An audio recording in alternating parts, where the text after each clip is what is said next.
Paz do Senhor Jesus, meus queridos irmãos, eu sou o pregador Manassés. Sejam bem-vindos ao nosso humilde canal. E hoje vamos dar continuidade à nossa série de estudos sobre as cartas ou as epístolas do apóstolo Paulo. Nós já trouxemos aqui uma introdução, já falamos da carta aos Romanos e agora vamos conhecer um pouquinho a primeira carta de Paulo aos Coríntios. E para começarmos com um texto bíblico, um que me chama muita atenção nessa carta, embora ela esteja recheada de versículos maravilhosos, é o capítulo 2, verso 2, que diz assim: Porque nada me propus saber entre vós, senão a Jesus Cristo, e este crucificado. Eu acho interessantíssima essa expressão do apóstolo Paulo, porque em Atos, capítulo 18, nós vemos a viagem missionária onde Paulo ele vai fundar esta igreja, e no verso 11, Atos 18, 11, diz que ali permaneceu 1 ano e 6 meses, ensinando entre eles a palavra de Deus. Então eu acredito, sinceramente, que Paulo ficou 1 ano e 6 meses em Corinto falando apenas de Jesus Cristo.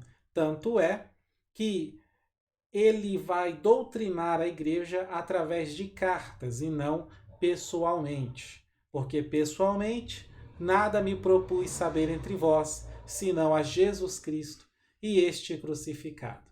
Glória a Deus. Vamos conhecer essa carta? A carta de Paulo aos Coríntios é uma carta doutrinária. O apóstolo Paulo estava resolvendo os problemas da igreja através da carta. E, ao que tudo indica, Paulo recebeu notícias sobre o que estava acontecendo em Corinto.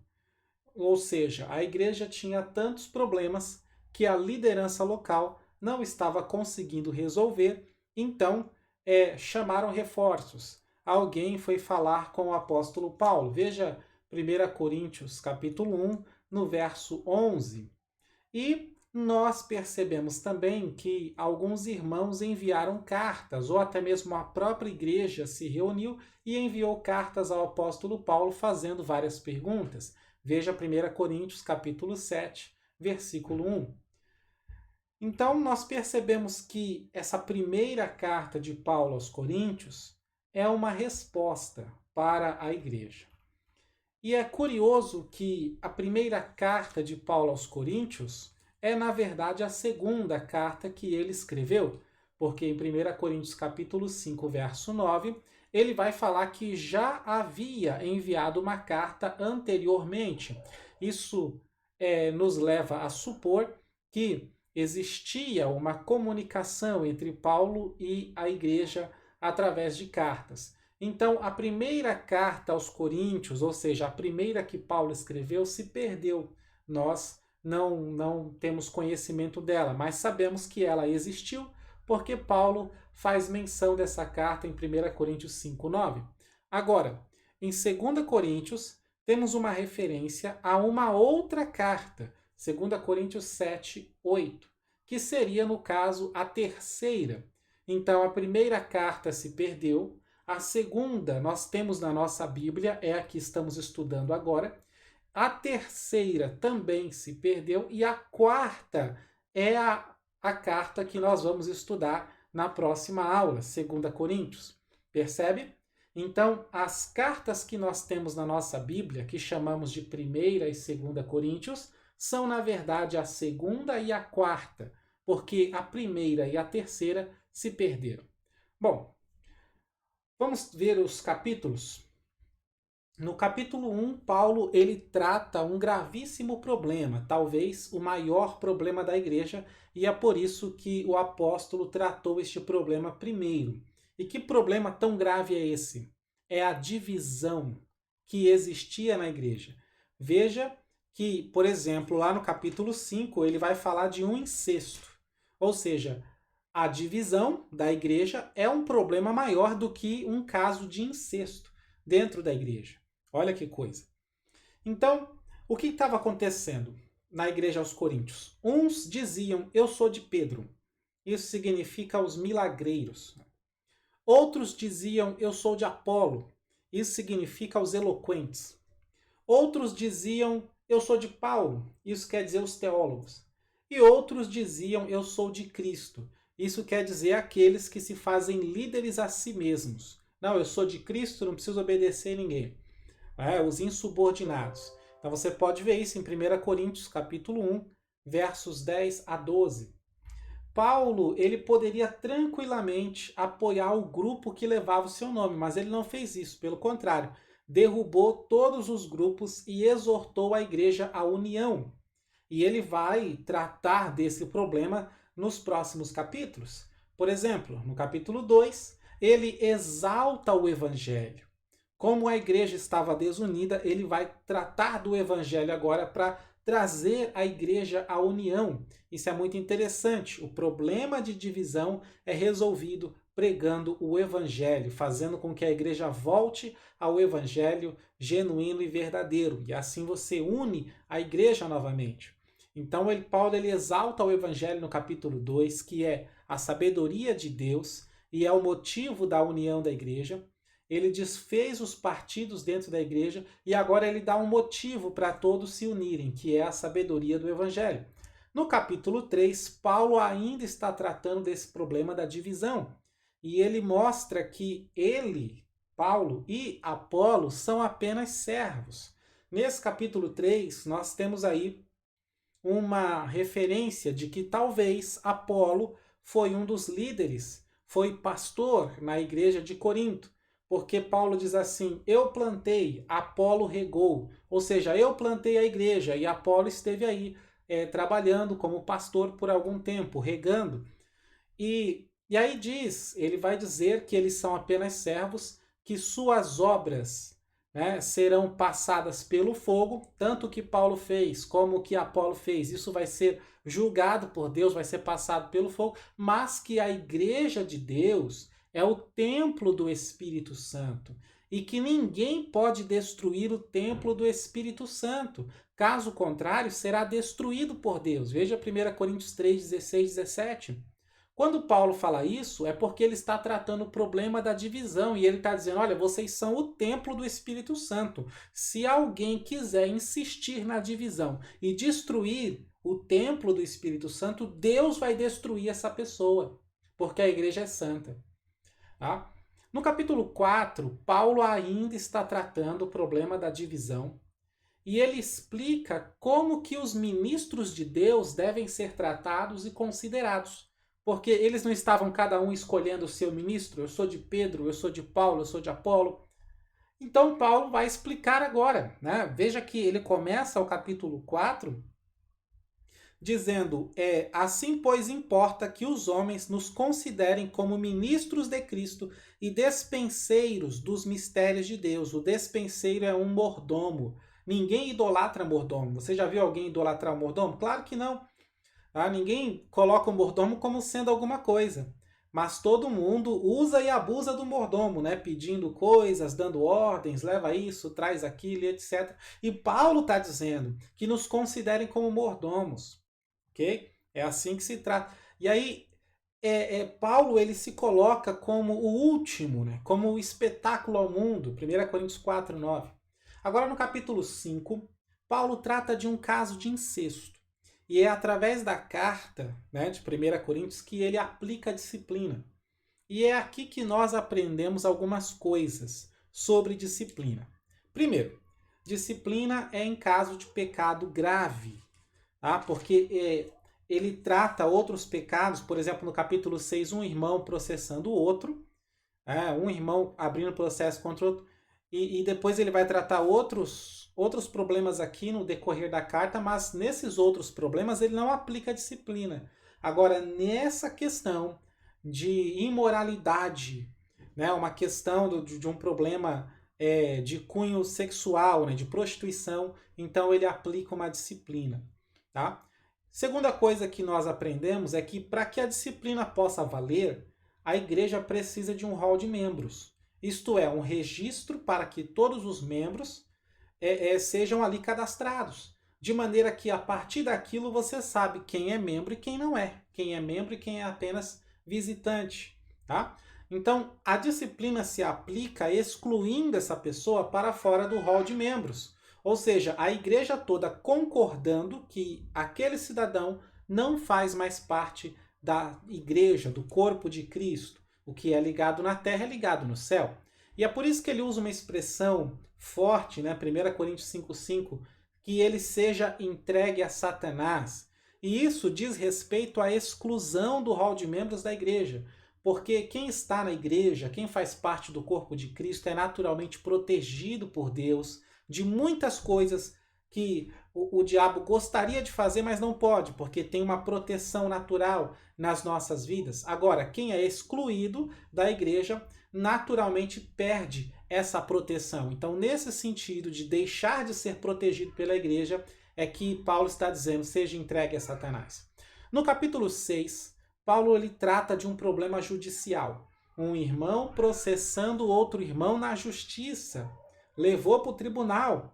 E Paulo ensina que nós não podemos levar as nossas causas para serem julgadas pelos incrédulos, mas que os problemas entre irmãos devem ser julgados dentro da igreja.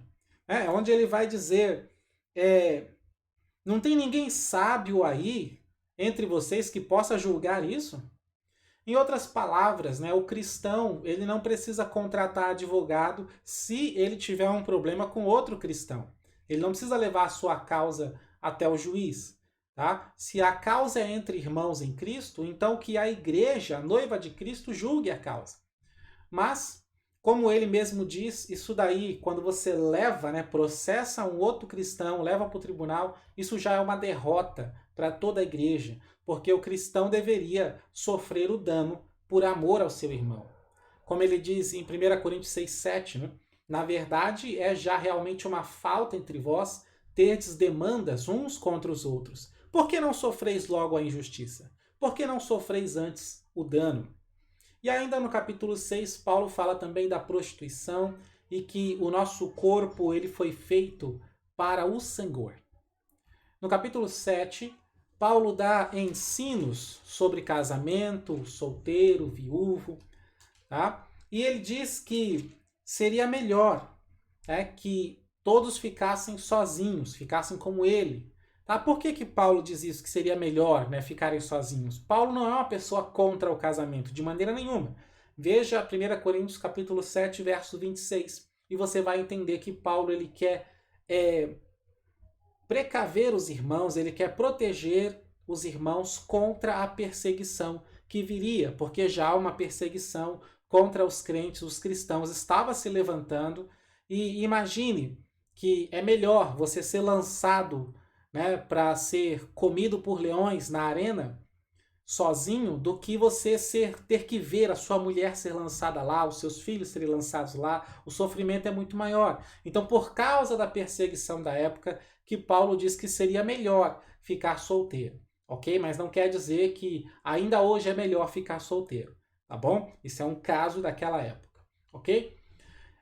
Ele também deixa claro, no capítulo 7, que o solteiro ele cuida das coisas do Senhor, isto é, devemos ocupar os jovens ao máximo com as coisas de Deus. Quando uma igreja, uma congregação não dá valor aos jovens, não dá trabalho para eles, não dá ocupação para eles, a consequência é que esses jovens vão acabar desviando, vão acabar se afastando, vão acabar entristecendo, e perdendo aquele gosto do primeiro amor. Porque quem está no primeiro amor quer trabalhar, quer fazer alguma coisa para Deus. Paulo também diz, ainda no capítulo 7, que o casado cuida em como agradar o cônjuge. A mulher cuida em como agradar o marido e vice-versa. E isso é um puxão de orelha para aquelas pessoas, seja homem, seja mulher, que deixa a família para lá e fica o tempo todo na obra de Deus. Tá? Geralmente aquela irmã que abandona a casa, abandona os filhos, abandona entre aspas, e passa o tempo todo, de manhã está na oração, de tarde está na campanha, de noite está na visita, depois, quando é que ela é mãe, quando é que ela é esposa, quando é que, ou seja, você é casado, então você tem uma outra prioridade, que é a sua família. Tá? E a obra de Deus nós fazemos em conjuntos. É por isso que a igreja é o corpo de Cristo. Cada membro faz uma função. Né? Fica aqui a dica, se houver algum pastor nos assistindo, tá bom? Fica uma dica, nunca coloque vários cargos em cima de uma única pessoa. Distribua ao máximo para não sobrecarregar ninguém. Okay? No capítulo 8, Paulo fala da carne sacrificada aos ídolos. Em Corinto, acontecia uma situação. Tinha um templo para a deusa Afrodite e os animais eram levados para lá, mortos em sacrifício, e a carne, né, que sobrava era depois vendida normalmente no açougue. Então os cristãos em Corinto estavam em discussão sobre isso. Né? Podemos comer essa carne que nós sabemos que foi oferecida aos ídolos lá no templo e agora está sendo vendida no açougue? Então, lá na igreja de Corinto, uns diziam que podia comer, porque tudo pertence a Deus e ídolo não é nada, certo? E outros diziam que não podia comer. Então, Paulo ele vai explicar isso no capítulo 8, que nós não perdemos nada se comer e não ganhamos nada se não comer. Paulo explica que pode-se comer, mas a minha liberdade termina onde começa a liberdade do meu irmão. Portanto, se isso vai escandalizar o meu irmão, então eu deixo de comer. Porque se eu comer e escandalizar o irmão, eu estou pecando contra Cristo. Veja 1 Coríntios 8, versos 9 a 13. Agora, no capítulo 9, Paulo fala dos seus direitos. Ele desabafa, de certa forma, já que a igreja de Corinto era avarenta no tocante a ofertas. Eles deram ofertas até mesmo para algumas outras pessoas, mas não para Paulo, fundador da igreja. Então veja isso, 1 Coríntios 9, 12. Então Paulo ele explica os seus direitos, que ele tem direito de ser sustentado pela igreja, embora ele não esteja sendo, e nunca foi, pela igreja de Corinto. Né? E ele mostra isso na lei de Moisés, ele mostra que pela lei de Moisés isso é garantido. Ou seja, pela palavra de Deus, né? Não de Moisés, mas de Deus. Então veja 1 Coríntios 9, verso 13. E ainda lembra que foi o próprio Jesus que disse, né? Os que pregam o evangelho, que vivam do evangelho. Viver do evangelho significa trabalhar somente para Deus. Tá? Ou seja, receber um sustento da igreja do Senhor, para ser livre a trabalhar para Deus. E ser livre a trabalhar para Deus não é necessariamente ficar viajando e pregando, mas é você estar ali cuidando de uma igreja, de uma comunidade, cuidando dos irmãos, discipulando, ensinando, ganhando almas, fazendo todo o trabalho que deve ser feito para o reino de Deus. No capítulo 10, Paulo fala para ter como exemplo a história de Israel no deserto, fugir da idolatria, e no capítulo 11 ele trata do véu e da ceia do Senhor. O véu é uma questão particular de Corinto. Paulo não fala isso em nenhuma outra carta, já que naquela cidade muitas das sacerdotisas dos templos pagãos se converteram a Cristo. E para que elas não sejam mais confundidas com a sua antiga vida, então agora que usem o véu. Ao falar da ceia do Senhor, Paulo ele traz uma advertência ao modo incorreto com o qual a igreja estava realizando a cerimônia, né? Uns comendo demais, outros se embriagando e outros passando fome. No capítulo 12, Paulo responde sobre dons espirituais. A igreja de Corinto tinha os 9 dons, mas não sabia como usá-los. E para que eles não venham a idolatrar os dons, Paulo ele mostra que existe algo muito mais excelente no capítulo 13, que é o amor, sem o qual nada faz sentido. Então agora ele volta a tratar de dons espirituais no capítulo 14 e ele exorta que a ordem do culto é a prioridade, que o uso dos dons espirituais não pode atrapalhar a ordem do culto. É aquilo que você já deve ter ouvido alguém falar, Deus está agindo, Deus está falando, não tem problema passar do horário. Não, Paulo está ensinando que não importa quantos profetas tem na igreja, todos podem profetizar, mas tem que ter ordem e decência. E Paulo ainda explica que é melhor a profecia do que o falar em línguas, mas ele também deixa claro que não se pode proibir o falar em línguas. No capítulo 15, Paulo quebra uma heresia.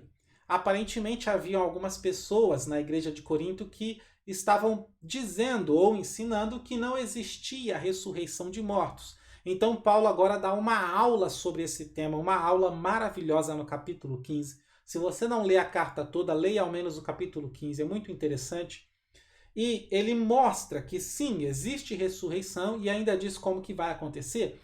No capítulo 16, Paulo fala de oferta novamente, tá? Ele conta com a ajuda dos irmãos para outras igrejas, ele fala dos seus planos e traz saudações finais. Amém?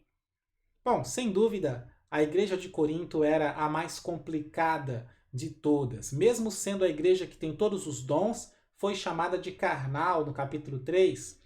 Tá? Isso significa que dom não é sinal de espiritualidade. Tá? E mesmo sendo uma igreja fundada pelo próprio apóstolo Paulo, ainda assim era problemática. A igreja de Corinto, ela é tipo das igrejas pentecostais de hoje, né? Cheios de fogo, mas, por exemplo, com nome sujo. Cheios de dons, mas também cheios de inveja, intrigas e etc. Então a nossa oração é que o Espírito Santo de Deus nos conforme à imagem de Jesus Cristo. Amém? Se você quiser aprender mais, venha estudar comigo no Clube de Pregadores. Aproveite que as inscrições para o nosso curso de teologia estão abertas com um preço mais que acessível para você, tá bom? O curso é todo online, as aulas são em vídeo, as apostilas são em PDF. Acesse lá clubedepregadores.com.br ou você pode falar conosco através do WhatsApp, tá bom? No mesmo site do Clube de Pregadores você tem ali o acesso ao nosso WhatsApp pelo grupo de estudo. Amém? Que Deus abençoe sua vida, que Deus abençoe sua família e o seu ministério em nome de Jesus.